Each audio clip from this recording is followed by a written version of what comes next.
हे हे हे नाव तुला कसं माहिती ग?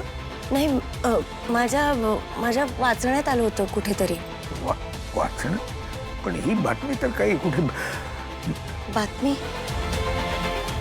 कसली बातमी? काय झालं होतं तेव्हा नक्की? काही काही काही काही नाही. बाबा, तुम्ही सांगत होतात ना काहीतरी, काही वाईट घडलं होतं का तेव्हा? नाही नाही, काही काही नाही ग. काही काही काही असं काही झालेलं नव्हतं. थोडं पाणी दे. हां, हे घ्या, पाणी घ्या. बाबा,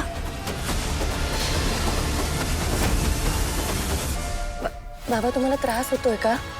शांत व्हा बरं, द्या इकडे. शांत. मी जरा पडतो थोडस, जरा बरं वाटतं. हो हो हो, पण या.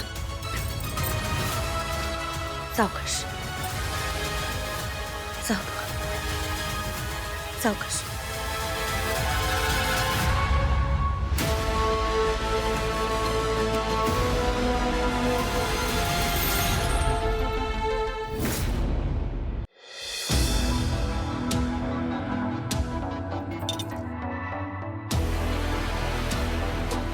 Boss, problem solved.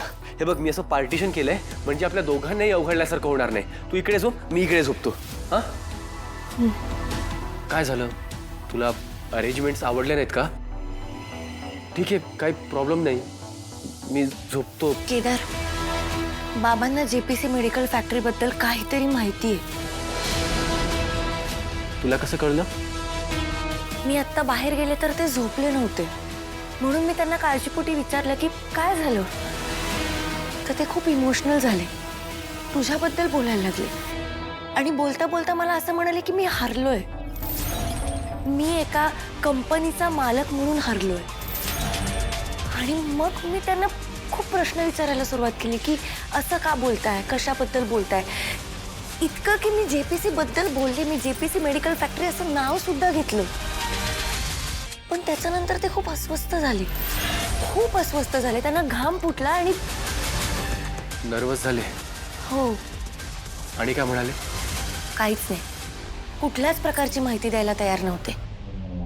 आणि ते इतके अस्वस्थ झाले होते ना की मला त्यांना आणखीन प्रश्न विचारणं बरोबर नाही वाटलं. पण केदार, काहीतरी आहे. बाबांना जेपीसी मेडिकल फॅक्टरी बद्दल माहिती आहे आणि ती त्यांची दुखरी नसेल.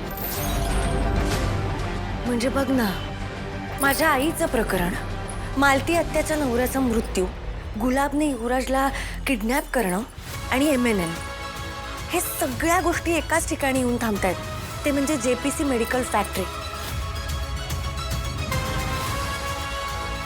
आणि आता या यादीत आणखी एका नावाची भर पडणार आहे, दयानंद खांडेकर.